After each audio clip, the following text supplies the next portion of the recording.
नमस्कार, दिव्य ज्योति चैनल में आप सभी का हार्दिक स्वागत है। अगस्त महीने का राशिफल मिथुन राशि वालों के लिए कैसा रहेगा, आइए जानते हैं आचार्य कुसुम लता त्यागी जी से। नमस्कार मैम। नमस्कार। मेरे सभी प्यारे प्यारे दर्शकों को मेरा प्यार भरा नमस्कार। आज मैं मिथुन राशि वालों को बताने जा रही हूँ कि अगस्त का महीना उनके लिए कैसा रहेगा, क्योंकि अगस्त के महीने में कई ग्रह जो हैं अपना स्थान परिवर्तन कर रहे हैं। और जब ग्रह स्थान परिवर्तन करते हैं तो जीवन में अलग अलग जगह पे बहुत सारा परिवर्तन आ जाता है, क्योंकि ग्रहों ने परिवर्तन कर लिया जब घर, तो हमारे जीवन में भी उसका प्रभाव बहुत महत्वपूर्ण पड़ता है। तो मैं बताने जा रही हूँ कि मिथुन राशि वालों के लिए कौन कौन से ग्रह परिवर्तन तो सभी के लिए कर रहे हैं, जो भी ग्रह परिवर्तन करें, लेकिन उनके लिए यह परिवर्तन कैसा रहेगा। तो सबसे पहले ये लग्न स्थान है। यहाँ अगर 3 का अंक है तो आपका मिथुन लग्न है, और यहीं पर अगर चंद्रमा भी है तो आपका मिथुन लग्न और मिथुन राशि दोनों है। और अगर कुंडली के किसी भी भाव में 3 नंबर के साथ चंद्रमा है तो ये मिथुन राशि है। तो फिर ये वीडियो आपके लिए है। तो सबसे पहले मैंने बताया है ये मिथुन राशि है, क्योंकि चंद्रमा यहाँ होगा तभी तो आपकी राशि बनेगी, या मिथुन लग्न है। तो यहाँ पर क्या हो रहा है, यहाँ पर जो है 2 तारीख को मंगल पहले 12वें भाव में चल रहे थे मिथुन राशि वालों के, लेकिन 2 तारीख को स्थान परिवर्तन करके 2 तारीख को मिथुन राशि में ही आ जाएंगे, यानी कि आपके मिथुन राशि के ऊपर ही मंगल आ जाएंगे। तो मंगल क्या करेंगे, यहाँ के मंगल बन रहे हैं 2 ग्रहों के 2 भाव के स्वामी, 11वें भाव के स्वामी है और एक अष्टम भाव के स्वामी है। तो 11वां भाव तो बहुत अच्छा है, लाभ और इच्छा आकांक्षाओं की पूर्तियों का है। और ये जो है ये अडल का खराब भाव है, यानी कि रोग, रिपु और ऋण। हाँ, साथ में कंपटीशन भी है और सरकारी जॉब भी है, नौकरियां भी है। तो जब मंगल गर्म ग्रह है और ये मिथुन राशि कैसी है, द्विस्वभाव राशि है, तो गर्म ग्रह जब लग्न में आएंगे इनके मिथुन राशि वालों के, तो मिथुन राशि बुद्धि की राशि है, बुद्धिमान लोग ये होते हैं। तो ये अपनी शत्रु राशि में आएंगे, क्योंकि मंगल जो है बुध को अपना शत्रु मानते हैं, सेनापति में है वो। तो वो उसको ये उनको अच्छा नहीं लगता कि मैं राजा के नियम भी फॉलो करूं और उनका बेटा भी मुझे अपने रूल दिखाए। तो सेनापति है तो उनको अच्छा नहीं लगता वहां पे। लेकिन जब वो यहाँ आएंगे तो सबसे पहले तो क्या करेंगे, मंगल किस चीज के कारक हैं, पराक्रम, ऊर्जा, साहस, हिम्मत, जोश, इन सब के कारक हैं। तो जब मंगल यहाँ पे आएंगे तो सबसे पहले मिथुन राशि वालों के अंदर वो क्या भर देंगे, जोश, ऊर्जा, हिम्मत, ताकत, एनर्जी, वो सब आपके अंदर आ जाएगी। विचार करने वाले तो आप पहले से बहुत हैं, क्योंकि मिथुन राशि वाले बहुत दिमागदार लोग होते हैं, बहुत अच्छे अच्छे विचार ये ले आते हैं। अब विचार तो ला रहे थे, लेकिन जोश की अगर कहीं कमी हो रही थी तो अब वो भी पूरी हो जाएगी, तो जोश और हिम्मत भी आ गया ना। पर बस ध्यान ये रखना है कि आप विचार हैं और मंगल जोश है। तो कई बार क्या होता है कि जल्दी से विचार बनाए, जल्दबाजी में एकदम लागू भी कर दिए वो नियम, तो थोड़ी दिक्कत हो सकती है। तो जोश तो बढ़िया है, लेकिन आपको अपना होश नहीं खोना है, फिर भी सोच समझ के बहुत तब काम करना है। हालांकि जोश से आप ओतप्रोत रहेंगे। मंगल किसके स्वामी है, यहाँ पे बड़े भाई बहनों के हैं, और आपका सोशल स्टेटस है, आपके जितने भी लाभ हैं उसका है, इच्छाओं और आकांक्षाओं की पूर्ति का घर है, और मित्रों का घर है। तो मंगल यहाँ पर ये सब लेके, यानी कि इच्छा आकांक्षाओं की पूर्ति, लाभ, धन लाभ, मित्रों से लाभ, बड़े भाई बहनों से लाभ, समाज में आपके मान सम्मान, उस सबको लेके कहाँ आ गए हैं ये आपके लग्न में। तो लाभेश का लग्न में जाना तो अच्छा ही है ना। लाभेश का लग्न से संबंध बनना बहुत अच्छी बात है। तो आपके लिए अनेक प्रकार के लाभ लेके यहाँ आए हैं। लाभ आपको मिलेंगे, पर आपको जल्दबाजी नहीं करनी है, क्योंकि जल्दी से लाभ प्राप्त कर लूं। अब क्या होगा, मिथुन राशि वालों के दिमाग में, विचारों में ऐसा चलता रहेगा कि बहुत दिन से बहुत लेट हो रहा है, और जैसे ही मंगल यहाँ आएंगे तो उनके दिमाग में बहुत जल्दबाजी आ जाएगी, ये काम भी आज ही कर लूं, ये भी अभी कर लूं, उतावलापन आ जाएगा। तो वो अति उतावलेपन से आप बचें। तो एक तो मंगल यहाँ के ये काम करेंगे, दूसरा उनकी राशि जो है वो एक 6ठे भाव में पड़ रही है, अष्टम राशि, अब उसके भी स्वामी होके वहीं आए। अब ये तो रोग, रिपु और ऋण का है, तो अब आपको ये रोग भी देगा, रोग कैसा देगा? बेचैनी का, क्योंकि आपके विचारों में बेचैनी रहेगी कि जल्दी करना है, कब करना है, कैसे करना है, इतने दिन क्यों हो रहे हैं इस काम के लिए, कल ही क्यों नहीं हो रहा, मैं कल जल्दी से जल्दी परसों ही कर देता हूँ शुरू इसको, ऐसा इस तरह का वो रहेगा। तो जब ऐसा रहेगा, वो गर्म ग्रह है, तो दिमाग में गर्मी गर्मी रहेगी, बेचैनी रहेगी, और छोटी मोटी बीमारी भी ये आपको दे सकते हैं, क्योंकि मंगल है। तो लाभ भी देंगे, लेकिन साथ में हर चीज का कुछ ना कुछ साइड इफेक्ट होता है, तो कुछ रोग भी आपको दे सकते हैं। रोग वही खून से संबंधित, क्योंकि खून के कारक हैं। तो आपको सिर दर्द, बेचैनी, एंजाइटी, ऐसी चीजें हो सकती हैं, तो उसका आपको ध्यान रखना है। अब ये तो हो गया मंगल का। रोगों के बारे में तो मैंने बता दिया। अब शत्रु भी है, शत्रुओं का भी स्वामी है, तो शत्रु भी प्रकट होंगे। जो आपके कर्जे वर्जे आपने कहीं लोन ले रखे थे वो भी प्रकट होंगे। लेकिन क्या होगा कि मंगल खुद लग्न में बैठे हैं, तो इनसे लड़ने में सक्षम है। मंगल स्ट्रॉन्ग ग्रह है ना, लग्न में चला गया तो रोग भले ही हो, पर वो लड़ भी लेंगे रोग से, क्योंकि कमजोर ग्रह नहीं है वो। रोगेश अगर कमजोर होता तो बात, ये तो स्ट्रॉन्ग ग्रह है। और आगे हम दूसरे ग्रहों की दृष्टि भी देखेंगे, तो आपको थोड़ा सतर्क तो रहना पड़ेगा, सेहत का ध्यान तो रखना पड़ेगा कि आपको बुखार उखार ना आ जाए। ज्यादा सोचने से आपकी नींद खराब हो सकती है। जब मंगल आ जाता है, बेचैनी, जल्दबाजी आ जाती है, तो नींद भी हो जाती है। तो इस तरह से मंगल का प्रभाव आपके ऊपर रहेगा। अब आए हम दूसरे भाव में। दूसरे भाव में है चंद्रमा की राशि कर्क, और इसमें जो है देवगुरु बृहस्पति तो पहले से उठ चुके हैं, और बुध यहाँ पे 5 तारीख को आ जाएंगे। बुध 4 तारीख तक यहाँ रहेंगे, आपके मिथुन राशि में स्वग्रही थे, अच्छा कर रहे थे। 4 तारीख तक तो उनका बढ़िया ही था, क्योंकि बुध खुद अपने घर में थे 4 दिन तक। लेकिन उसके बाद बुध वहां से चले जाएंगे, मंगल वहां आ जाएंगे, बुध वहां से चले जाएंगे अपने धन भाव में, परिवार के भाव में, कुटुंब के भाव में, वाणी के भाव में, जहां पे देवगुरु बृहस्पति और सूर्य देवता पहले से ही मौजूद थे। देवगुरु बृहस्पति अस्त चले आ रहे हैं, और वो 9 तारीख को उदित हो जाएंगे। 8 तारीख तक अस्त रहेंगे, 9 को वो अपने फॉर्म में आ जाएंगे ठीक से। तो लग्नेश बने बुध, बुध लग्नेश है ना, और कौन से भाव के स्वामी बने बुध? चतुर्थ भाव के। तो जब लग्नेश धन भाव में जाएगा, लग्नेश होके, लग्नेश क्या है? आप स्वयं हो, आपका स्वभाव है, आपकी जो भी आपकी आदतें हैं, जो भी आपके विचार हैं, वो सब कहाँ चले गए? आपकी पर्सनैलिटी सेकंड हाउस में, यानी कि धन के लिए। लग्नेश अब धन कमाने के लिए, यानी कि आप धन कमाने के लिए पूरी मेहनत करोगे, क्योंकि धन भाव में चला गया आपका। आपके पूरे काम जो है वो धन कमाने के लिए रहेंगे। कैसे इतने दिन से इससे काम फायदा नहीं हो रहा, कैसे मेरी सेविंग रुक रही है, क्यों नहीं मेरी सेविंग हो रही, तो अब आप सेविंग पे जोर देंगे। सेविंग के घर में बुध जो है वो यहाँ पे जाएंगे, मार्गी अवस्था में जाएंगे, अपने घर से निकल के यहाँ पे कर्क राशि में, दूसरे धन भाव में, दूसरे भाव में। लेकिन ये 14 तारीख को अस्त भी हो जाएंगे बुध, पर वहां रहेंगे। तो जब वहां पे जाएंगे तो ये अपने परिवार का, कुटुंब का और अपनी वाणी का, इन सब के बारे में देखेंगे। वाणी आपकी, क्योंकि मंगल आपके सिर पे विराजमान है, तो वाणी, धन तो आप धन के रास्ते तो खोलेंगे, दिमाग आपका बढ़ा चढ़ा रहेगा, और साथ में आपका साहस और हिम्मत भी रहेगी आपके अंदर। लेकिन क्या है कि वाणी, आपके सिर पे मंगल है, तो वाणी में तो दिक्कत कर देगा वो।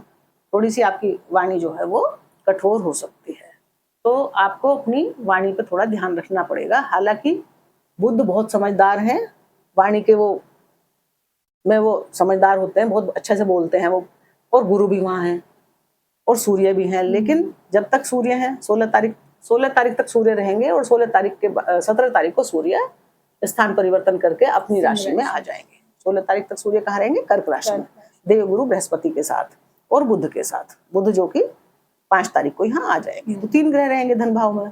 तो बुध वैसे समझदार है, लेकिन सूर्य की गर्मी यहाँ है सेकंड हाउस में, और बुध गुरु तो अभी अस्त रहेंगे 8 तारीख तक। ये कोई सा त्रिग्रही योग? हाँ, त्रिग्रही योग होता है, 3 ग्रह एक साथ एक ही घर में, तो घर स्ट्रॉन्ग तो हो ही जाएगा। जिस घर में ज्यादा ग्रह बैठे हों तो वो तो अपने आप ही एक्टिवेट ज्यादा हो जाएगा।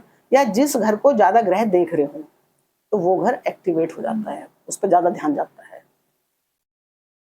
तो अब यहाँ पे जब ये जाएंगे तो वाणी का तो ध्यान इनको रखना पड़ेगा क्योंकि यहाँ सूर्य देव है, लेकिन गुरु बहुत 8 तारीख तक तो आपको ज्यादा ही ध्यान रखना पड़ेगा। 9 तारीख के बाद से गुरु आपकी वाणी को भी संभाल लेंगे क्योंकि सूर्य 17 तारीख को चले जाएंगे। तो 16 तारीख से जो है गुरु का अपना जो है वो चलेगा। तो 16 तारीख से महीने का जो हाफ से जो है आपका ये घर और अच्छा हो जाएगा। गुरु धन भाव में बहुत अच्छे होते हैं, बुध भी धन भाव में बहुत अच्छे होते हैं। और लग्नेश होके बुध का वहां जाना धन भाव में, जब लग्नेश कभी भी कोई भी लग्नेश हो अगर वो धन भाव में जाता है तो वो धन के लिए, धन की स्थिति के लिए अच्छा होता है। क्योंकि हम स्वयं धन के बारे में सोच रहे हैं ना, धन कमाने की सोच रहे हैं, धन सेविंग करने की सोच रहे हैं, तो धन के लिए ये अच्छा रहेगा। उसके गुरु हैं वहां इतने दिन से और अभी अक्टूबर तक, 31 अक्टूबर तक रहेंगे। तो धन की स्थिति बहुत बढ़िया है।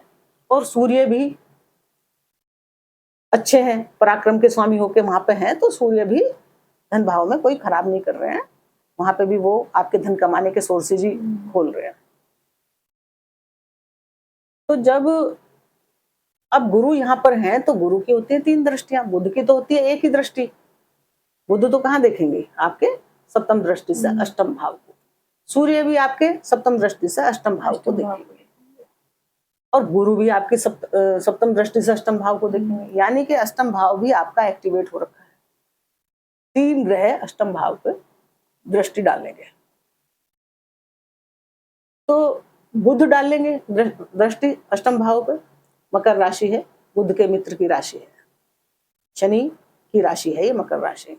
लेकिन अष्टम भाव अचानक का है, ट्रांसफॉर्मेशन का है, अचानक से कुछ भी हो सकता है और अचानक से आपको पैतृक संपत्ति से लाभ भी हो सकता है। अचानक से आपको कोई बड़ा लाभ जो आपने सोचा ही नहीं था वो हो सकता है। अचानक से आपकी जो है, क्योंकि गुरु है ऑकल्ट साइंस में या उसमें आपकी हो सकती है, इंटरेस्ट बढ़ सकता है और आप उस पर ज्यादा ध्यान दे सकते हैं। आपकी कोई रिसर्च वर्क वगैरह रुका हुआ था तो वो भी करवा देंगे, बुद्धि के हैं, गुरु के साथ बैठे हैं। तो आपको बस, क्योंकि बुद्ध यहाँ देख रहे हैं तो ये डॉक्यूमेंट्स का भी है। जैसे क्या होता है कि आपकी कोई वो बीमा है और कोई टैक्सेस वगैरह जो आप जमा, इनकम टैक्स वगैरह जो जमा करते हैं ना उनका, तो बस आप अपने टैक्स वैक्स की फाइल जो है उनका ध्यान रखें कि ठीक से जमा कर दें। सब कागज जो हैं, जो मतलब सरकार से संबंधित कागज हैं, उनका आप ध्यान रखें। तो यहाँ से आपको अच्छा ही फल देंगे। क्योंकि देवगुरु बृहस्पति की 17 तारीख की 17 को यहाँ चले जाएंगे, 17 तारीख से इनकी अच्छी दृष्टि, क्योंकि पूरा प्रभाव गुरु का आ जाएगा अब यहाँ पे। और इसके बाद गुरु की कौन सी दृष्टि होती है? एक पंचम भी होती है। तो पंचम दृष्टि से गुरु देख रहे हैं रोग भाव को। अब रोग भाव को है, कंपटीशन का भी भाव है, नौकरी का भाव है। तो आपके कंपटीशन और नौकरी के लिए तो बहुत अच्छा है क्योंकि गुरु की दृष्टि अमृत हो जाएगी। 17 तारीख से आधे महीने के बाद से ये आपके लिए अच्छा रहेगा। लेकिन रोग थोड़े गुरु ठीक तो करेंगे रोगों को, लेकिन रोग तो बढ़ाएंगे पर ठीक भी कर देंगे वो रोगों को। पर रोगों की समस्या आपको रहेगी, कुछ ना कुछ प्रॉब्लम। रोग कोई बहुत बड़ा रोग नहीं, पेट से संबंधित रोग हो सकता है कि पेट का भाव है, पेट खराब हो सकता है ज्यादा सोचने से, चिंता करने से। क्योंकि आपके मन में चिंता ये रहेगी कि मुझे धन कमाना है, कैसे मेरी सेविंग, धन के बारे में चलेगी ना लग्नेश, और कैसे मैं सेविंग करूं, कैसे परिवार वालों को खुश रखूं। क्योंकि परिवार में कुछ सूर्य बैठे थे यहाँ पे और आपकी वाणी कठोर हो रही थी, तो परिवार में जो भी कोई दिक्कत थी उसको संभालने का काम आप इस समय आपको करना पड़ेगा थोड़ा। तो 5वीं दृष्टि जब गुरु यहाँ देखेंगे तो आपके रोगों को, शत्रुओं को दबाने की कोशिश करेंगे और आपको जो कोई आप कंपटीशन दे रहे थे उसमें आपको सफलता प्रदान करेंगे। या आप कोई जॉब चाह रहे थे तो उसमें भी आपको देवगुरु सफलता प्रदान करेंगे। तो देवगुरु तो यहाँ अच्छा करने के लिए आए हैं, उच्च की पोजीशन में है और 12 साल बाद आए हैं। तो कुंडली में, और देवगुरु कहाँ के मालिक हैं इनकी कुंडली के? देवगुरु के पास यहाँ पे उच्च के हुए हैं, धन के भाव में उच्च का होना बहुत अच्छी बात है। और है उनके पास 2 डिपार्टमेंट, एक तो सप्तम भाव और एक दशम भाव। तो सप्तम यानी कि बिजनेस पार्टनर, नेटवर्क और आपका परिवार, जीवन साथी आपका, आपके जो उनके साथ जो रिलेशन है, ये पार्टनर के साथ उन सब का है, और जीवन साथी के साथ, तो उसके मालिक बने। ये सप्तम भाव किसका है, और दशम भाव के मालिक बने। अब सप्तम के और दशम के भाव के मालिक बनके धन भाव में उच्च के हुए हैं, तो स्थिति तो बहुत श्रेष्ठ है। यानी कि धन तो आप कमाएंगे कमाएंगे, परिवार के लोगों के साथ मिलकर धन कमाएंगे और लंबे समय तक धन कमाएंगे, क्योंकि ऐसा योग आपकी कुंडली में इस समय बन रहा है। दो मुख्य भावों के स्वामी गुरु बन रहे हैं और वो उच्च के हो गए हैं, और अब वो 9 तारीख को उदित भी हो जाएंगे। तो अब उनका प्रभाव जो कुछ समय से 25-30 दिन से कम हो रहा था, कमजोर हो रहे थे, वो ठीक हो जाएगा। अब इनकी जो है सातवीं दृष्टि मैंने बताई थी, 5वीं सातवीं और 9वीं दृष्टि इनके अपने खुद के दशम भाव पे पड़ रही है, जो करियर का भाव है, हमारे कार्य क्षेत्र जो हमारा मान सम्मान है, और उच्च अधिकारियों से हमारे संबंध है, उच्च पद, उच्च प्रमोशन, ये सब कुछ का भाव है ये। और मजे की बात यह है कि ये देवगुरु का खुद का भाव है। देवगुरु की यहाँ पे 9वीं दृष्टि, जो सबसे अच्छी दृष्टि होती है, वो अपनी राशि को, अपने घर को देख रहे हैं। वहां शनिदेव है।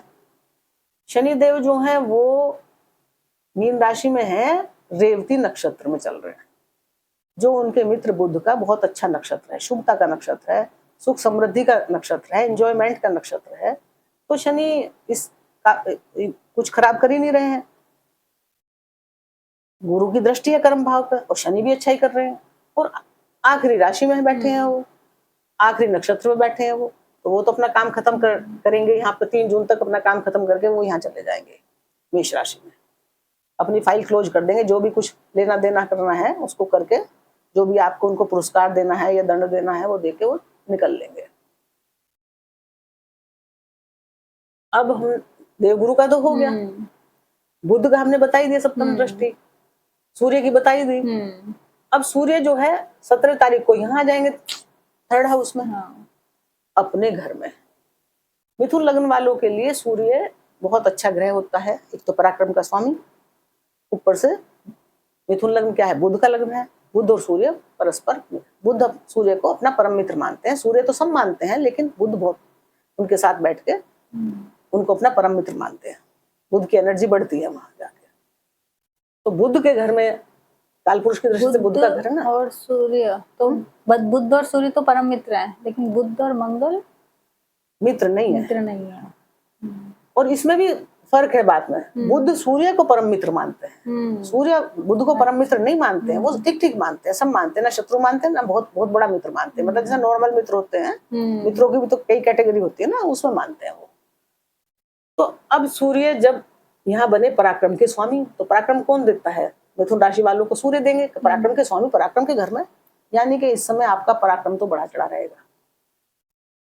वाणी भी बहुत तेज तर्राक रहेगी, हिम्मत साहस बढ़ा हुआ होगा, और आप कुछ कर गुजरना चाहोगे कि भाई टाइम कम है और मेरे को ये भी करना है, ये भी करना है, ये भी करना है। सूर्य जैसे तेजस्वी ग्रह वहां बैठ गए। सूर्य का 3rd हाउस में बैठना वैसे बहुत अच्छा माना जाता है। और सूर्य फिर देखेंगे यहाँ से भाग्य भाव को। तो जो भी लोग जिनके काम, सूर्य यहाँ आ गए ना, जो वाणी से संबंधित कार्य कर रहे थे यहाँ, क्योंकि अब वाणी में सूर्य का तेज भी आ गया। बुध प्रधान लोगों की वाणी तो अच्छी होती है, लेकिन अब सूर्य भी उसमें शामिल हो गए हैं। तो यानी कि जो लोग वाणी से संबंधित कार्य करते हैं, जो भी वकील हैं, टीचर हैं, जज हैं, स्पोक पर्सन हैं, मतलब जिनका भी कंसल्टेंट है, जिनका भी बोलने से काम चलता है, या जो यूट्यूबर हैं, उनका भी तो बोलने का ही काम है, तो उनके लिए ये समय बहुत बढ़िया रहेगा जब सूर्य यहाँ पे आ जाएंगे 17 तारीख के बाद। सूर्य उनके लिए फायदेमंद रहेंगे। अब सूर्य जो है भाई, तो मेरी सही साफ सी बात है कि जब कोई ग्रह अपने घर में होता है तो हमेशा अच्छा ही करेगा। अब सूर्य का ये घर है और सूर्य उसमें है, और लग्नेश के वो मित्र हैं, तो अच्छा ही करेंगे ना, खराब तो किसी दृष्टि से भी कर नहीं सकते। अब उनकी जो दृष्टि है वो पड़ेगी, उनकी जो 7वीं दृष्टि है 9वें भाव में पड़ेगी, जहां पर राहु विराजमान है पहले से। 9वां भाव किसका है, पिता का, धर्म का, कर्म का, धार्मिक यात्राओं का। तो ये धार्मिक यात्राएं सूर्य नारायण आपकी करवा सकते हैं। उच्च शिक्षा भी आपकी दिलवा सकते हैं, क्योंकि उच्च शिक्षा का भाव है। सूर्य की दृष्टि पड़ेगी तो आपका जो भी आपने सोच रखा था करना है, वहां आपका ध्यान जाएगा कि मैं करूं, उन कामों को कंप्लीट करूं। उसके लिए आप लंबी यात्राएं भी कर सकते हैं। पिता का है तो पिता के स्वास्थ्य का या पिता से संबंधों का तो ध्यान रखना पड़ेगा, क्योंकि एक तो यहाँ राहु बैठे हैं और दूसरे जो हैं सूर्य की दृष्टि है। तो पिता से वैसे कुछ खराबी नहीं होगी, लेकिन पिता की सेहत का ध्यान रखना पड़ेगा, वो उनकी तबीयत खराब ना हो जाए ऐसे टाइम। अब आए हम चतुर्थ भाव पे। इसमें कन्या राशि बनी, यानी कि शुक्र की एक राशि तो बनी लग्न में और एक राशि बनी चतुर्थ भाव में। दोनों राशि बुध देव की है। अब ये भाव है हमारे सुखों का, हमारे मानसिक शांति का, हमारी भौतिक शांति का, हमारे मानसिक और भौतिक सुखों का, हमारे भूमि का, भवन का और वाहन का। अब यहाँ आ गए हैं शुक्र देवता। शुक्र वैसे तो लग्नेश के परम मित्र हैं और बुध की घर में आए हैं, लेकिन ये यहाँ पे नीच के हो गए हैं। और शुक्र का हमारे जीवन में बहुत बड़ा प्रभाव पड़ता है, क्योंकि शुक्र क्या है? शुक्र सुख है, वैभव है, भोग विलास है, प्रेम प्यार है। हमारा जीवन में जो मधुरता घोलता है, मधुर है वो मधुरता जो संबंधों में आती है, वो शुक्र देते हैं। पति के कारक, पत्नी के कारक शुक्र है। मतलब शुक्र धन के भी कारक है शुक्र। तो शुक्र बहुत चीजों के, वाहन के भी, लग्जरी के कारक भी यही है, अच्छे सुंदर घर के, सुसज्जित घर के कारक भी यही है। तो शुक्र अगर कुंडली में कमजोर हो तो वहां पे दिक्कत आती है। और शुक्र क्यों इसलिए भी महत्वपूर्ण हो गया कि कोई भी ग्रह कुंडली में अगर उच्च का हो जाता है, जैसे देवगुरु उच्च के हुए हैं, तो हम कब से देवगुरु के बारे में बखान कर रहे हैं कि उच्च के यानी कि कुछ फायदा करेंगे, तभी तो सब लोग खुश हो रहे हैं। इतने कुछ ना कुछ सबको फायदा दिया है 12 साल में। तो ऐसे ही जब नीच का ग्रह आता है, भले ही चाहे वो कुछ नीचता ना करे, पर थोड़ा फिर भी सावधान किया जाता है कि भाई नीच का है, थोड़ा जरा ध्यान रख लेना इसका। तो नीच के ग्रहों के उपाय कर लो, पूजा पाठ कर लो उनका, और क्या करोगे, है ना। लेकिन बने क्या है ये, आए किस में है? चौथे भाव में। यानी कि लग्नेश खुद स्वयं के कारक तो है ही, सुखों के भी कारकों के कहाँ गए हैं? धन भाव में। तो सुखों का धन से संबंध जुड़ गया, स्वयं का धन से संबंध जुड़ गया। यानी कि सुखों पे आप धन खर्च करेंगे या सुखों के लिए धन खर्च करेंगे, है ना। सुखों के लिए ही धन इकट्ठा करेंगे। तो ये तो बहुत अच्छी बात है ना कि चतुर्थेश क्या है? भूमि का है, भवन का है। कहाँ खर्च कर सकते हो आप अपना? भूमि पे, भवन पे, अपने वाहन पे खर्च कर सकते हो। लेकिन क्या है, इस समय शुक्र नीच के हैं। अब नीच के हैं तो इस महीने आप ले तो जरूर लेना, सब कुछ कर लेना, लेकिन थोड़ा आपको संभल के रहना पड़ेगा, क्योंकि शुक्र जब नीच के हैं तो आप कोई भी चीज अब लेने से पहले, लग्जरी के यही वो है ना ग्रह, और ये नीच के हो गए हैं, तो थोड़ा आपको अभी रुकने में ही ज्यादा फायदा रहेगा। कि आप इनका वहां जाना तो बहुत अच्छी बात है, लेकिन इन चीजों से संबंधित अगर आप गाड़ी लेना चाह रहे हैं, कुछ लेना चाह रहे हैं, तो थोड़ा इस महीने ठहर जाए, क्योंकि शुक्र नीच के हैं और शुक्र इन चीजों के कारक हैं। लग्जरी की चीज अगर आप कुछ लेना चाह रहे हैं तो आप थोड़ा ठहर जाए। अब शुक्र, हाँ, अब आए हम पंचम भाव पे। पंचम भाव में शुक्र की राशि है, और शुक्र की एक राशि कहाँ है? शुक्र और किस घर के मालिक हैं? शुक्र बने और व्यय भाव के, विदेश भाव के, विदेश खर्चे के स्वामी। तो शुक्र यहाँ पे चौथे भाव में कहाँ के स्वामी बन के आए? एक तो पंचम भाव के और एक विदेश भाव के। तो पंचम भाव का स्वामी नीच का हो गया है और खर्चे के भाव में विदेश का स्वामी और खर्चों का स्वामी नीच का हो गया है। तो अब वो क्या करवा सकता है कि पंचम भाव किसका है? विद्या बुद्धि का, आपकी संतान का और आपके रिलेशंस का, ग्लैमर का, है ना, और जुआ लॉटरी सट्टे का, अचानक से धन लाभ का। तो अब आपको क्या करना पड़ेगा कि शुक्र किसका कारक है? स्त्रियों का। किसी भी स्त्री से आप एक तो पंगा मोल ना ले, बिल्कुल भी। मिथुन राशि वालों को ध्यान रखना पड़ेगा कार्य क्षेत्र में या आपके घर परिवार में, जैसे माँ हो गई, पत्नी हो गई, या और भी कोई चाची ताई भाभी जो भी हैं, मतलब क्योंकि शुक्र इस समय नीच के हैं, कोई भी लेडी आपके लिए मुसीबत खड़ी कर सकती है, तो आपको यहाँ थोड़ा ध्यान रखना पड़ेगा। और शुक्र क्योंकि प्रेम संबंधों के भी कारक है ना, अब नीच के हैं तो उल्टे सीधे प्रेम संबंध करवा सकते हैं, या प्रेम संबंध जो ठीक चल रहे थे उनमें वो लड़ाई झगड़े करवा सकते हैं, कुछ स्थिति को बिगाड़ सकते हैं। तो इस समय आपको जो है एक तो अपनी संतान पे ध्यान देना पड़ेगा, खुद पे तो ध्यान देना ही देना है, क्योंकि पंचम के स्वामी चतुर्थ में चले गए, अपने से 12वें चले गए हैं, तो ये सुखों का स्थान, सुख तो देंगे पर वो दिक्कत वाला, मतलब वो नीच के हो गए। तो संतान क्या पढ़ लिख रही है, पढ़ाई कर रही है या कुछ और कर रही है, उस पर आपको ध्यान देना पड़ेगा। आपको अपनी बुद्धि भी एकाग्र रखनी पड़ेगी, क्योंकि शुक्र थोड़ा जब ये गलत होते हैं, नीच होते हैं, तो कमजोर पड़ गए ना, तो आपके जीवन में कुछ ऐसी दिक्कत ना ला दे, वो आपकी कमजोरी ना बन जाए, जो कुछ कोई रिलेशन आपको अपनी कमजोरी नहीं बनाना है, आपको ध्यान रखना है इस बात का। और रिलेशन में मर्यादा का बहुत ध्यान रखना है, संतान का ध्यान रखना है। अब पढ़ाई में बच्चों का मन कम लगेगा, क्योंकि शुक्र जो पढ़ाई के कारक बन रहे थे वो नीच के हो गए, तो वो सुस्त से रहेंगे, पढ़ाई में ध्यान कम देंगे, मन कम लगाएंगे, या आप खुद कम मन लगाएंगे पढ़ाई लिखाई में। या अगर आप ग्लैमर की दुनिया से जुड़े हुए हैं तो वहां भी आप थोड़ी शांति रखें, ज्यादा जल्दबाजी किसी भी काम के लिए ना करें, और रिश्ते पे, रिलेशन पे ध्यान रखें, और लेडीज से संबंधों पे ध्यान रखें, अपनी पत्नी से भी, क्योंकि शुक्र पत्नी का भी कारक है, पर चलो मैं उसको सप्तम भाव में बताऊंगी। तो इस तरह से पंचम भाव में अचानक जुआ लॉटरी सट्टा के चक्कर में बिल्कुल ना पड़े, क्योंकि शुक्र लगेगा आपको ऐसा कि भाई मैं इस पे नंबर लगा रहा हूँ, ये कर रहा हूँ, मुझे फायदा हो जाएगा, एकदम बहुत बड़ा फायदा हो जाएगा, कोई और भी आपको कह सकता कर लो जी कर लो, बहुत फायदा हो जाएगा, सोच क्या रहे हो, लेकिन नहीं करना, बच के रहना। अब शुक्र 12वें भाव के भी स्वामी है, और वो कहाँ है, सुखों में। तो आपकी ये विदेश का स्वामी आपके चतुर्थ भाव में आ गया, तो आपकी विदेश यात्राएं करवा सकता है,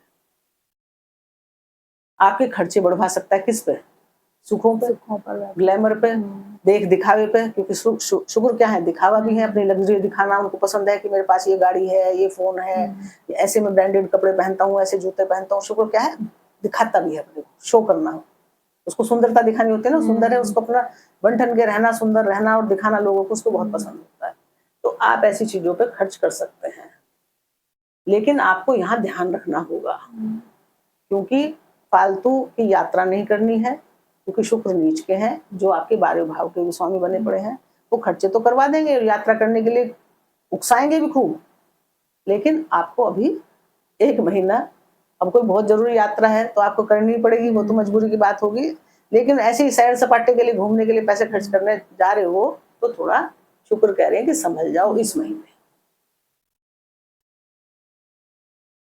आध्यात्म पे ध्यान दो, चैरिटी पे ध्यान दो, 12वें भाव का स्वामी है, जो 12वें भाव के अच्छे गुण हैं, आध्यात्म ध्यान दोगे तो आपकी ये सब जो कोई परेशानी हो सकती थी तो उससे आप बच जाओगे। और अगर आपकी बहुत मजबूरी है, जाना पड़ रहा है, तो आप अपने, ऐसा ना हो वापस फिर कागज वागज लेना पड़े, अपने कागज वागज सब पूरे करवा लेना, क्योंकि ऐसे समय पे आपने यात्रा की तो तैयारी कर ली, पर वीजा लगने में दिक्कत हो सकती है, या पासपोर्ट ही खो गया कहीं, तो बहुत सारी प्रॉब्लम शुक्र क्रिएट कर सकते हैं यहाँ पे।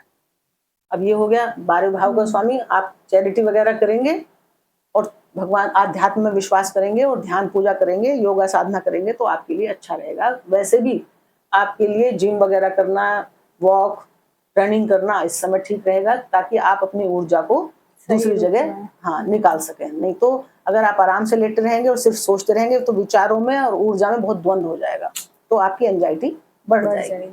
इसलिए आपको इस समय मेडिटेशन का, योगा का, ध्यान का, और आपको पूरा रूटीन बना के रखना पड़ेगा, सोच के रखना पड़ेगा। हालांकि मिथुन राशि वालों का रूटीन बनेगा नहीं, क्योंकि आज बनाएंगे, विचार बदल गए, कल को कुछ और, तो कल से जिम जाऊंगा, लेकिन कल गए परसों नहीं जा पाएंगे, ऐसे इनका रहता है, दूसरी भाव राशि है ना। अब हम अष्टम भाव, तो हाँ, अष्टम भाव में तो मंगल की मैंने बता ही दिया कि 2 राशि हैं लाभ भाव की उनकी, और ये मंगल चले गए हैं आपके लग्न में, तो ये हो ही गया। अब आया सप्तम भाव। सप्तम भाव में देव गुरु बृहस्पति की राशि है जी।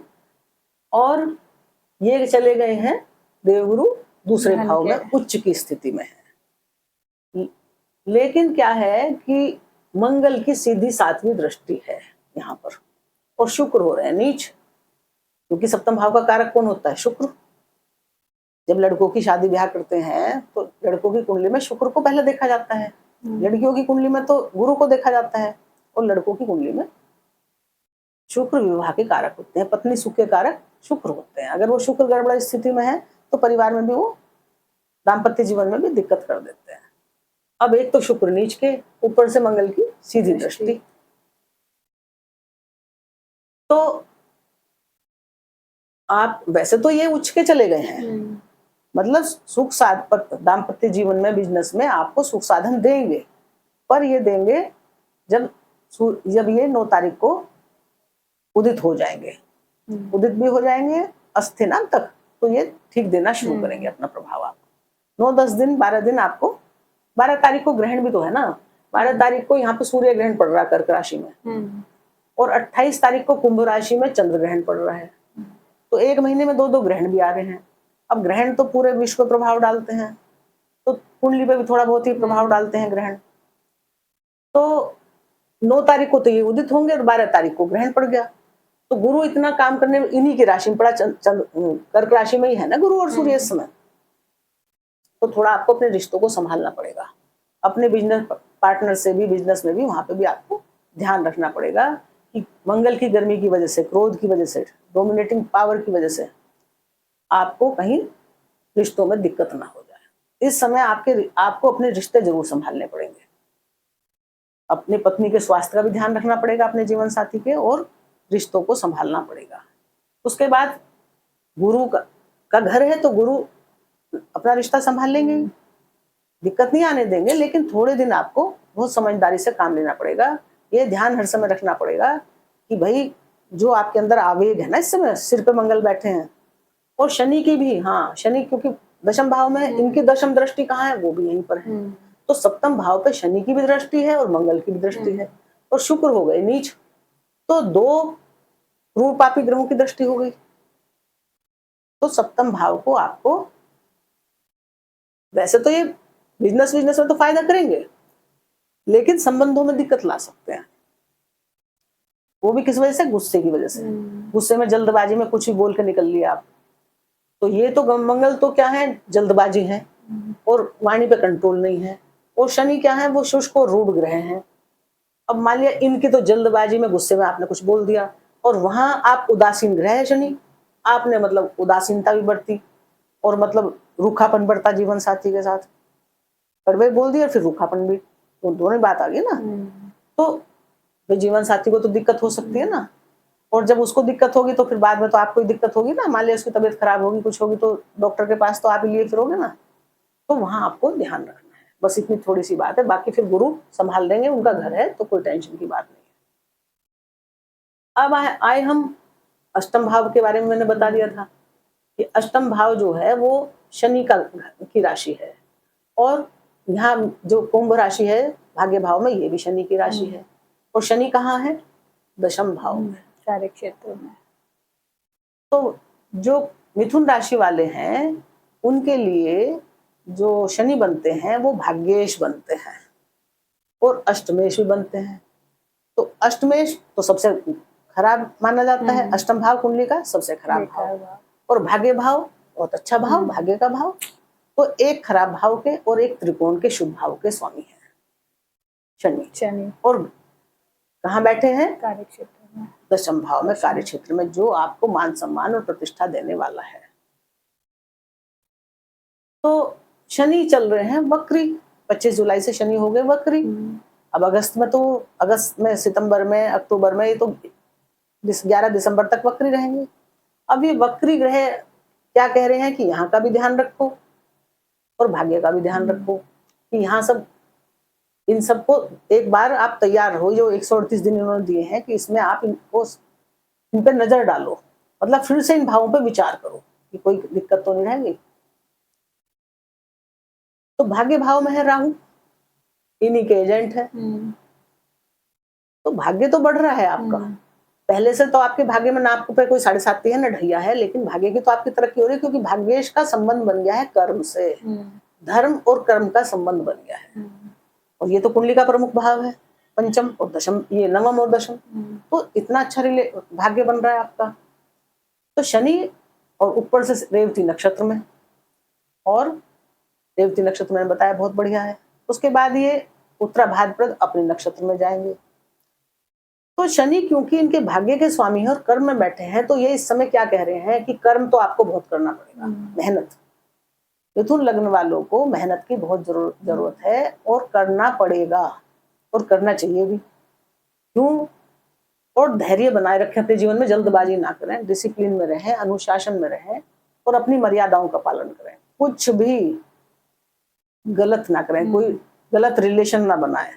रिलेशन की मर्यादा हमेशा बना के रखें। ऐसे नहीं कि रिलेशन बन गया तो कुछ भी, क्योंकि शनि को सब कुछ भी उल्टा सीधा पसंद नहीं है। शॉर्टकट से धन कमाने के रास्ते ना अपनाएं। मान सम्मान के घर में बैठे, मान सम्मान आपका बढ़ाया है इन्होंने, बढ़ाएंगे ये आपका मान सम्मान, लेकिन थोड़ा देर से करते हैं, पर ये करेंगे, पर आपसे ये मेहनत चाहते हैं। और ये समाज में मान सम्मान आपका खूब बढ़वाने वाले हैं। और इनकी अब जब ये, क्योंकि अंतिम राशि में है ना ये, यहाँ अब कहाँ जाएंगे? 3 जून 2027 को लाभ भाव में। तो शनि क्या चाह रहे हैं कि भाई मेहनत अच्छे से कर लो, मेहनत करोगे, जैसी अब मेहनत करोगे वैसा फल मैं आपको 2027 में लाभ के रूप में, अनेक तरह के लाभ के रूप में देने वाला हूँ। तो मिथुन राशि वालों, क्योंकि शनि तो अब चले जाएंगे, मीन राशि से निकल, आखिरी राशि थोड़ा ही तो टाइम बच रहा है, 1 साल भी पूरा नहीं बच रहा। अब तो जुलाई अगस्त आ जाएगा, थोड़ी देर में जुलाई चल रही है, तो जून तक 11 महीने हैं।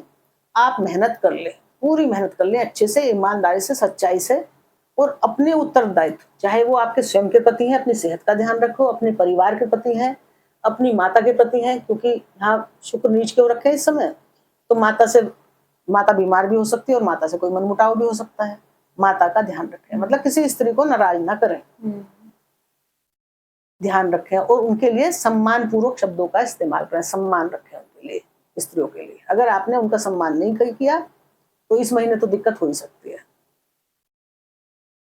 तो फिर जब आपके लिए, आपको पता है कि आपके दशम भाव में ये आपको उन्नति, करियर में उन्नति, ऊंचाई देने वाले हैं, यहाँ पे बहुत अब तक के सारे लाभ प्रदान करने वाले हैं।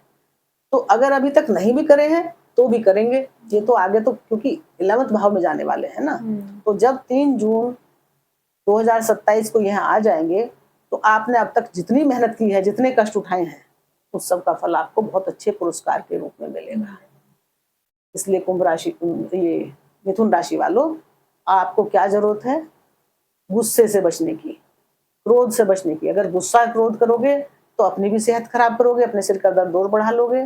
बहुत जल्दबाजी से बचने की, और अनैतिकता से बचने, कोई भी गलत काम नहीं करना है, झूठ नहीं बोलना है, कुछ गलत भोजन भी नहीं खाना है, गलत संगति में नहीं पड़ना है, गलत लोगों के साथ नहीं बैठना है, नेगेटिव लोगों के साथ नहीं बैठना है। आपको अपने मन में उत्साह बनाए रखना है, और अच्छे अच्छे विचार मन में रखने हैं, और बड़ों का, गुरुओं का सम्मान करना है, स्त्री जाति का सम्मान करना है। स्त्री कोई भी हो, चाहे माँ हो, चाहे दादी हो, चाहे अड़ोस की हो, चाहे पड़ोस की हो, कोई भी हो, बहन हो, कोई हो, सम्मान करो, सबकी रिस्पेक्ट करो। तो आपको सारे ही ग्रह शुभ फल देंगे। अब रह गए राहु और केतु। तो राहु जो है वो 5वीं 7वीं और 9वीं। शनि की मैंने दृष्टि नहीं बताई, ये भी यात्रा भाव को देख रहे हैं, मित्र का घर है, तो शनि भी जो है आपकी यात्रा करवा रहे हैं, यात्रा करवा रहे हैं आपको अध्यात्म से, ये भी जोड़ना चाहते हैं आपको शरीर से, क्योंकि ये भी तो धार्मिक ग्रह है ना, तो ये भी उन सब चीजों से आपको जोड़ेंगे। शनि की 7वीं दृष्टि तो यहाँ पड़ी रही है चतुर्थ भाव पे। तो चतुर्थ भाव में मैंने बताया कि शनि की दृष्टि है, शुक्र नीच के हैं, तो आपको अपनी माता का ध्यान रखना है। और जो भी कुछ काम अभी आप सोच रहे थे करने के, थोड़े दिन जब तक शुक्र यहाँ नीच के है इस महीने, तो आप थोड़े संभले रहेंगे तो ठीक रहेगा। और दशम दृष्टि शनि की 7वें भाव पे है, तो मैंने बताया है कि वो कह रहे हैं कि अपने पार्टनर का ध्यान रखो, अपने बिजनेस का ध्यान रखो। वो तो खुद ही कह रहे हैं, वक्री शनि तो खुद ही कह रहे हैं कि इन सब पे ध्यान देखो, फिर से देखो, फिर से विचार करो। और यहाँ 8वें भाव पे भी फिर से विचार करो, जो भी आपका अचानक का धन है, कोई रुका पुका है, उस पर फिर से विचार करो। धार्मिक यात्राएं आप करना चाह रहे थे उस पर भी फिर से विचार करो, तो शनि तो ये बोल ही रहे हैं। इसके बाद राहु, राहु कुंभ राशि में भाग्य में, वैसे तो भाग्य में खराब मानते हैं लोग राहु को, लेकिन क्योंकि ये शनि की राशि में है और भाग्य स्थान में, और शनि बैठे हैं इनके दशम भाव में, उच्च स्थान में, केंद्र में, और राहु शनि के एजेंट हैं। राहु तो वही करते हैं जो शनि, उनको शनि करना चाहते हैं जो कुंडली में। और राहु है विस्तार, फैलाना किसी चीज को। तो अब यहाँ बैठे हैं तो क्या करेंगे, आपको भाग्य का साथ दिलवाएंगे, भाग्य को बढ़ा देंगे, पिता से सुख बढ़वा देंगे, आपकी जो उच्च एजुकेशन की आपकी इच्छा थी उसको पूरी करवा देंगे, क्योंकि आपकी इच्छाएं जगाएंगे यहाँ जो रुकी हुई थी, और आपकी धार्मिक यात्राएं करवा देंगे, एजुकेशन से संबंधित यात्राएं करवा देंगे। अब इनकी दृष्टि जो है वो होती है 5वीं, 7वीं और 9वीं। तो 5वीं दृष्टि जाएगी इनकी लग्न पर। तो लग्न पर क्योंकि राहु की भी दृष्टि है, मंगल तो ऑलरेडी वहां बैठे ही हैं, तो दो ग्रहों की दृष्टि लग्न पे होगी, राहु की और मंगल की। तो इसलिए भी आपको अपने स्वास्थ्य का ध्यान रखना पड़ेगा, क्योंकि मंगल है और राहु उसको और बढ़ा रहा है, क्रोध को, आवेग को, जल्दबाजी को। तो अति उत्साह में, जल्दबाजी में कोई भी काम ना करें। काम सब होंगे आपके, लेकिन जल्दबाजी ना, ऐसे नहीं कि अभी दिमाग में आया तुरंत ही चल पड़े। तो सोचो, विचारो, समझो बात को अच्छे से, तब आप काम के लिए आगे बढ़ो, तो आपको कोई नुकसान नहीं। अब इनकी जो है 7वीं दृष्टि कहाँ पड़ेगी, पंचम भाव पे, जहाँ पे सूर्य और केतु है। तो राहु की तीसरा भाव है ये, सूर्य बैठे, 5वीं राशि है यहाँ। तो तीसरे भाव पे राहु की दृष्टि तो अच्छी मानी जाती है, राहु का बैठना भी बहुत अच्छा माना जाता है, यानी कि ये भी अति उत्साह करवा रहे हैं, क्योंकि सूर्य भी बहुत उत्साह बढ़ा रहे हैं, ऊपर से राहु की भी वहां दृष्टि है। तो क्या हो जाएगा कि आपके अंदर जरूरत से ज्यादा पराक्रम, उत्साह, हिम्मत, साहस ज्यादा ही आ जाएगी कुछ, और आपका दिल करेगा कि मैं क्या करूं, इतनी जल्दी क्यों नहीं हो रहा काम, ये तो हो जाना चाहिए। मतलब इस तरह की आपके अंदर भावना आ जाएगी। विचारों में मंगल और राहु और सूर्य सब मिलकर एक द्वंद्व सा दे देंगे कि आप करना चाहते हैं बहुत जल्दी, और उतनी जल्दी वो हो नहीं रहा है काम। उस तरह की प्रॉब्लम आपको आएगी। आप सारी रात मन में जल्दी जल्दी सब कुछ कर लेना चाहोगे, लेकिन जब आप उठोगे कुछ ना कुछ रुकावट, कुछ ना कुछ दिक्कत, तो आपको क्या होगा, चिड़चिड़ापन, गुस्सा, बेचैनी। तो किसी से ऐसे समय पे आप, क्योंकि ये मंगल जब लग्न में बैठता है तो इंसान को मंगली भी बनाता है। कहते हैं ना, जब मंगल सप्तम में हो, लग्न में हो, 12वें में हो, अष्टम में हो, चतुर्थ में हो, तो मंगली योग बनता है। तो मंगल, वैसे तो मंगल भूमि भवन का यहाँ फायदा करवाता है लग्न में बैठ के, भूमि भवन का कारक है ना, पर सप्तम भाव को जहां देखेगा और वहां तो दिक्कत करेगा। तो राहु तो ये भी साहसी बना रहा है, ऊपर से राहु और सूर्य भी यहाँ पे एक दूसरे की दृष्टि संबंध हो रहा है। तो आपको शांति, धैर्य बनाए रखना है। शनि जो बोल रहे हैं ना, शनि आपके मित्र है, बुध राशि वाले, आपको उनके हिसाब से चलना है। परिश्रम तो आपको बहुत करना है, क्योंकि कर्म भाव में, मतलब कर्म में आए हैं ये आपके, बहुत परिश्रम चाहते हैं आपसे। पर हाँ, एक बात है, आपका जीवन, मिथुन राशि वालों, ये जो शनि आए हैं ना अपने आखिरी राशि में है और आखिरी नक्षत्र में है, ये आपके जीवन को बदल के जाएंगे। 30 साल बाद आप अपनी जिंदगी में बहुत बड़ा बदलाव देखेंगे, और वो बदलाव सुखद होगा आपके जीवन में। मतलब बदलाव तो किसी को अच्छा नहीं लगते, क्योंकि एकदम से जिंदगी आदमी की बदल जाए तो आदमी को ऐसा लगता है कि भाई क्या हो रहा है ये। लेकिन ये बदलाव आप हमेशा याद रखेंगे, आपके जीवन में एक बहुत अच्छा चेंज देख के जाएंगे, और लंबा लाभ देख के जाएंगे आपको, आपकी जिंदगी बिल्कुल बदल के जाएंगे। बहुत बड़ा चेंज शनि यहाँ बैठ के, वक्री शनि, आपके जीवन में देख के जाएंगे। आपकी पूरी पर्सनैलिटी, आपकी पूरी शख्सियत बदल जाएगी। आप खुद भी अपने आप में बहुत बड़ा परिवर्तन महसूस करेंगे। आप वो वाले मिथुन राशि वाले नहीं रह जाओगे जो अब से पहले थे। बहुत बड़ा चेंज आएगा जो 30 साल तक आपके जीवन पर रहेगा। मतलब ऐसा चेंज देख के जाएंगे कि अगले 30 साल बाद जब शनि आएंगे तभी उसमें कुछ बदल होगा, तब तक वो ऐसा ही चलेगा। तो कितना महत्वपूर्ण चेंज ये दे रहे हैं। तो बस मिथुन राशि वालों, आपसे यही गुजारिश है कि शांति बनाए रखें जीवन में, मेहनत करते रहें आप जितनी कर सकते हैं, क्योंकि उसका फल मिलने का टाइम आपको आ रहा है। और धैर्य बनाए रखें, अनैतिक रास्तों पर ना चलें, शॉर्टकट ना मारें, गलत कार्य ना करें, चरित्र का अपने को ध्यान रखें, अपने चरित्र का, स्त्रियों का सम्मान करें, बड़े बुजुर्गों का सम्मान करें, पोलाइट होकर रहें, है ना, और अपने उत्तरदायित्वों की पूर्ति करें। आपके लिए जो ग्रह है, ये गोचर है ना, ये बहुत ही सही रहेंगे। अच्छा रहेगा। और आपको क्या करना है, अपने स्वास्थ्य के लिए हनुमान जी की पूजा करें। मंगल लग्न में बैठे हैं तो हनुमान जी से बढ़िया कोई चीज नहीं है। रोज हनुमान चालीसा पढ़ लें, हनुमान जी का ध्यान कर लें। कभी कभी ज्यादा आपको बेचैनी महसूस हो रही तो हनुमान जी को मंगलवार को चोला चढ़ा दें, 3 मंगलवार। और शंकर, श्रावण का महीना है, शंकर भगवान से बड़ा कोई नहीं, देवाधिदेव महादेव, सारे देवता भी उनकी स्तुति करते हैं। श्रावण मास में शंकर भगवान की पूजा करें, जलाभिषेक करें, इससे बढ़िया और क्या। शंकर जी प्रसन्न तो सब प्रसन्न, सारे ग्रह प्रसन्न, राहु केतु शनि सब शंकर जी के चरणों में निवास करते हैं। चंद्रमा भी उनके मस्तक पे ही है। जब आप शंकर जी को प्रसन्न करते हैं तो सारे ग्रह शांत हो जाते हैं। चंद्रमा भी जो आपके मन का कारक है, जो आप हमेशा पीड़ित महसूस करते हैं, दुखी महसूस करते हैं, होता है ना कई बार मन, तो वो जब शंकर जी के तो सिर पे वो विराजमान है, आप शंकर जी प्रसन्न है तो चंद्रमा भी प्रसन्न है। तो चंद्रमा लिक्विड मनी है, तो आपके मन को शांति मिलती है, आपका धन बढ़ता है। शंकर जी की पूजा करने से सारे लाभ ही लाभ है। तो आप कोई भी मंत्र शंकर जी का पढ़े, कोई खर्चे वाले तो है नहीं, मैं तो सिर्फ मंत्र और पूजा ही बता रही हूँ आपको। आप वो करके भी अपनी जिंदगी को बहुत बढ़िया कर सकते हैं। तो मेरी इन्हीं शुभकामनाओं के साथ मिथुन राशि वालों, आपको नमस्कार। बहुत बहुत धन्यवाद।